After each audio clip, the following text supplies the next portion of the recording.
ይህንን ጸሎት ሳትጸልዩ ነሐሴ 7 ቀኑ እንዳያልፍባችሁ አደራ። ታዲያ ቪዲዮ እጅግ በጣም ጠቃሚ ቪዲዮ ስለሆነ አደራ ለሁሉም ሰው እንዲዳረስ እያደረጋችሁ እስከ መጨረሻ ድረስ ተከታተሉት። አዎ ነገ ነሐሴ 7 ይህንን ጸሎት ሳትጸልዩ ቀኑ እንዳያልፍባችሁ። አንደኛና ዋናው የእመቤታችን የጽንሰት በዓሏ ነው። ሁለተኛውና ደግሞ ትልቁ ነገር ሁለቱን እንደ ማር እንደ ወለላ የሚጣፍጡንን የእመቤታችንን ጸሎቶች ማለትም መልክዓ ማርያምንና ሰላም ለኪ የእመቤታችን ጸሎትን በመንፈስ ቅዱስ ታግዘውና ተመርተው የደረሱልን ኢትዮጵያዊው ቅዱስ ንጉሥ አጼ ናኦድ የዕረፍት በዓላቸው ነው።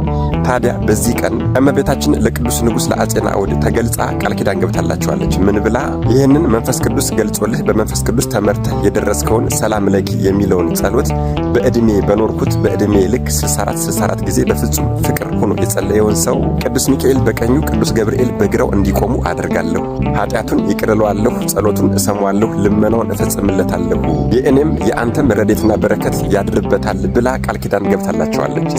ስለዚህ ይህንን ቃል ኪዳን የገባችበት ቀን ደግሞ ነሐሴ 7 በቅዱሱ ንጉሥ በአጼ ናኦድ የዕረፍት በዓላቸው ቀን ነው። ታዲያ ወገኖቼ ሁላችሁም እንደምታውቁት በዚች በጾመ ፍልሰታ በጾመ ማርያም 14ቱንም የሱባኤ ቀኖች አባቶቻችን 64 ሰላም ለኪ በእመቤታችን በዕድሜዋ ልክ እና 64 ወይም ደግሞ 41 አቡነ ዘበሰማያት እንድንጸልይ አዝዘውናል፣ መክረውናል። በተለየ ሁኔታ ግን ነገ ነሐሴ 7 አንደኛ የእመቤታችን የጽንሰት በዓሏ ነው። ሁለተኛ ደግሞ ይህንን ቃል ኪዳን የገባችበትና ቅዱስ ንጉሥ አጼ ናኦድም ይህንን ቃል ኪዳን የተቀበለበት ዓመታዊ ክብረ በዓል ስለሆነ በዚህ ቀን 64 ሰላም ለኪ ወይም ደግሞ የእመቤታችን ጸሎተ ማርያምን መጸለይ ይገባናል ማለት ነው። ሁላችሁም እንደምታውቁት ነሐሴ 7 ሊቀ መላእክት ቅዱስ ገብርኤል ከልዑል እግዚአብሔር ወደ ደጉ ሰው ወደ ቅዱስ ኢያቄም ተልኮ ሰማይ ቢሰበሰብ ምድር ቢጠቀለል የእግሯን መረገጫ የማያክልላት የተከበረችና የተቀደሰች የተመረጠች ልጅ ትወልዳላችሁ ብሎ ለቅዱስ ኢያቄምና ለቅድስት ሐና የደስታ ብስራትን የተናገረበት ዓመታዊ ክብረ በዓሉ ነው፣ የጽንሰት በዓሏ ነው። ታዲያ እጅግ በጣም የሚገርማችሁ ነገር ኢትዮጵያዊው ቅዱስ ንጉሥ አጼ ናኦድ በሕይወት ዘመን እያለ እመቤታችንን እጅግ በጣም ይወዳት ነበርና ምስጋናሽ እንደ ቅዱስ ኤፍሬምና እንደ ቅዱስ ሕርያቆስ በስቶልኝ አንቺን የማመሰግንበት ጊዜው በደረሰ እያለ ይማጸናት ነበረ። በዚያ መሰረት መንፈስ ቅዱስ ገልጾለት መልክዓ ማርያምንና ይህንን እንደ ማር እንደ ወለላ የሚጣፍጠንን ብዙዎቻችን ከችግር የወጣንበትን ሰላም ለኪ የሚለውን የእመቤታችንን ጸሎት ደርሷል። ታዲያ ከዕለታት አንድ ቀን እመቤታችን ቅድስት ድንግል ማርያም ለአጼ ናኦድ ተገለጸችና ወዳጄ ናኦድ ሆይ ምን እንዳደርግልህ ትፈልጋለህ ባለችው ጊዜ ይህ ቅዱስ ንጉሥም እመቤቴ ሆይ 13ኛ ወርና ጸጋ ተደርጋ ስለተሰጠችን ስለ ጳጉሚት ወር እንድትነግሪኝ እፈልጋለሁ፣ ሁለተኛም ደግሞ ስለ 8ኛው እንድታስረጅኝ እፈልጋለሁ አላት። እርሷም እጅግ በጣም የረቀቀውን የ13ኛዋን ወር የጳጉሚትን ሚስጥር በደንብ አድርጋ ነግረዋለች። እርሱን ጊዜው እየደረሰ ስለሆነ በሌላ ጊዜ የምመጣበት ይሆናል። ከዚያ ውጭ ግን ስለ 8ኛው በደንብ አድርጋ ነግረዋለች።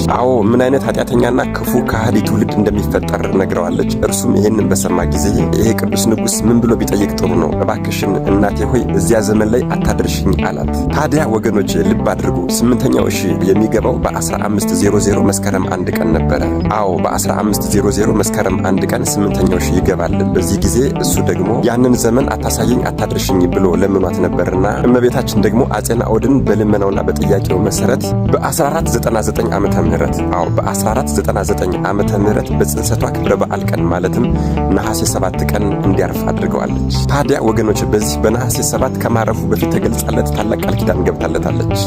ይህንን በመንፈስ ቅዱስ ተመርቶ የደረሰውን ሰላም ለኪ የሚለውን የእመቤታችንን ጸሎት በዕድሜዋ ልክ 64 ጊዜ በፍጹም ፍቅር ሆኖ በፍጹም እምነት ሆኖ የሚደግምና የሚጸልየውን ሰው ፍጹም በሆነ ፍቅሯና በረከቷ ረድኤቷ እንደማትለየው ቅዱስ ሚካኤልና ቅዱስ ገብርኤልም በቀኝና በግራ ሆኖ የሕይወት ዘመን ጠባቂዎቹ እንደሚሆኑ የጠየቀው ያሻውና የፈለገው ሁሉ እንደሚፈጸምለት ኃጢአቱም እንደሚሰረይለት የያዘው የጨበጠው የነካው ሁሉ እንደሚባረክለት ቃል ኪዳን ገብታለታለች። ስለዚህ ወገኖች ለነገ ለነሐሴ 7 እንግዲህ የእመቤታችንን ጸሎት ለመድገም ከዛሬ ከምሽቱ ቤተክርስቲያን ደወል ሲደወል ጀምሮ ቤተክርስቲያን መግባት የምንችል ቤተክርስቲያን ሄደን የማንችል ደግሞ በያለንበት ቦታ ሆነን በእመቤታችን በዕድሜዋ ልክ 64 ሰላም ለኪ ልንደግም ይገባል ማለት ነው። ታዲያ ሰላም ለኪ ስንል ብዙዎቻችሁ ግራ ትጋባላችሁ። ሰላም ለኪ እንዘ ንሰግድ ንብለኪ ማርያም እምነ ናስተበቋኪ የሚለው እሱን እና ከዛ ደግሞ ጸሎተ እግዝእትነ ማርያም ድንግል ወላዲተ አምላክ ተአብዮ ነፍሴ ለእግዚአብሔር የሚለውንም ጭምር ነው ማለት ነው። እስከ መጨረሻው ድረስ ነው። በአማርኛው ደግሞ እመቤታችን ቅድስት ድንግል ማርያም ሆይ ሰላም ላንቺ ይሁን እያልን እንሰግድልሻለን፣ እንማልድሻለን፣ ከአዳኝ አውሬ ከክፉ አውሬ ታድኝ ዘንድ ተማጽነንብሻል የሚለውን እና የእመቤታችን የቅድስት ድንግል ማርያም ጸሎት ማርያምም አለች ነፍሴ እግዚአብሔርን ታላቅ ታደርገዋለች የሚለውን ሙሉውን ማለት ነው። እንግዲህ ይሄ በአንድ ላይ ሲጠራ ሰላም ለኪ ወይም ደግሞ የእመቤታችን ጸሎት ወይም ደግሞ ጸሎተ ማርያም ይባላል ማለት ነው። የሚያውቁትን ለማያውቁት ማሳወቅ በጎነት ነውና ይህንን ቪዲዮ አይታችሁ ዝም አትበሉ፣ ለሌሎችም እንዲዳረስ አድርጉልኝ።